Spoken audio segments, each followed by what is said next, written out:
maybe nagiging softer ang stand ng OIC secretary because she would like to be considered pa rin. And if you don't get right now the blessings of those pushing for economic opening, and then you're more rigid, then nagiging ganon.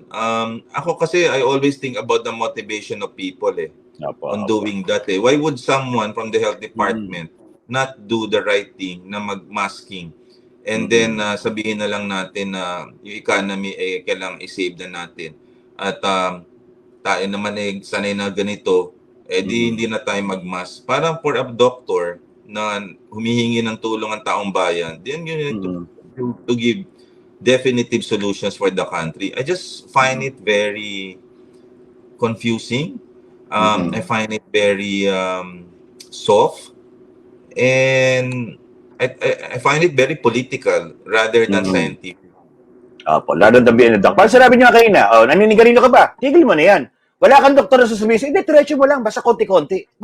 Wala ka pong doktor na maririnig na ganyan. Just to be clear about it, Doc, ka na lang, parang gano'n. ang sinasabi niyong confusing soft political, ito yung parang recommendations ng DOH with its current leadership. Tama po ba? Ang intindi ko doon, Doc?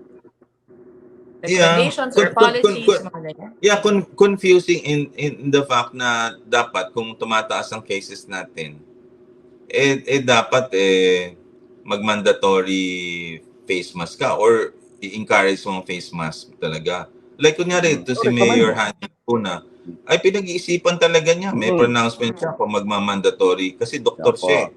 So, hindi lang siya politiko. Iniisip niya na talagang last week in-announce niya yan So, inaano lang niya din. Pero tinan mo doktor siya, politiko siya. Pero iniisip niya na gagawin niya to.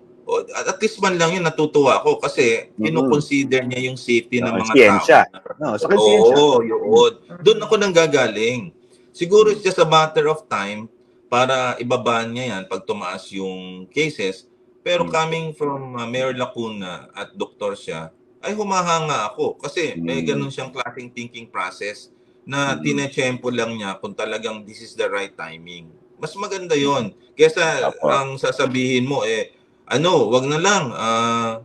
Bahala na kayo. Kaya niyo naman yan kaya niyo naman i-manage yan Oo. Sa akin, kaya lang, siyempre, mahirap naman mag-judge sa ibang tao. And I just want to say, mabait naman po siya at siya honorable.